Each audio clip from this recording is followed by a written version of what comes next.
Untuk memutus mata rantai penyebaran COVID-19 yang pernah melakukan kontak dengan pasien FNH dan pasien kasus 4, 5, dan 6, tim medis gugus tugas melakukan tes swab terhadap 21 orang, di mana 11 orang dilakukan tes swab yang kedua kalinya.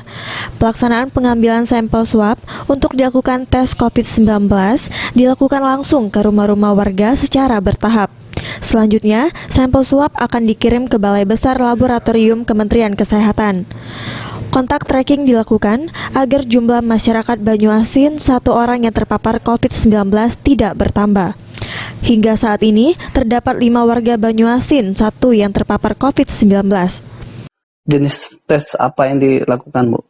Oh iya, hari ini kami melakukan tes swab PCR itu ke kontak tracing yang baru ya, yang terbaru kemarin, yang kasus positif kemarin kan, yang kontak serumahnya sama kontak luar yang teman-temannya itu kita lakukan swab tadi. Ada berapa orang ya?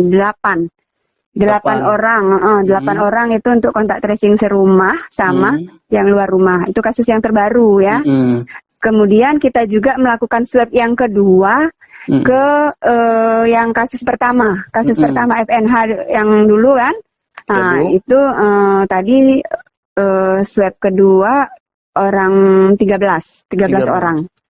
Jadi total ada 21 ya, 21 yang di swab hari ini ya. Sementara itu, kabar gembira datang dari pasien 01 atas nama Nyonya S, warga Kenten Laut, Kecamatan Talang Kelapa. Setelah 17 hari dirawat di RSMH Kota Palembang, Nyonya S kemudian dinyatakan negatif setelah 2 kali tes swab. Meski demikian, Nyonya S tetap melakukan karantina mandiri di rumah setelah 14 hari.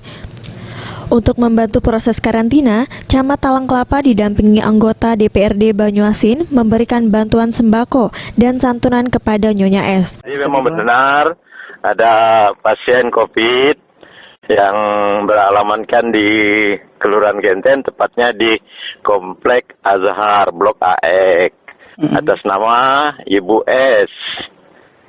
Ibu S umur lebih kurang 43 tahun. Alhamdulillah beliau sudah 17 hari di rumah sakit SMH. Hari Sabtu kemarin pukul 3 dia pulang.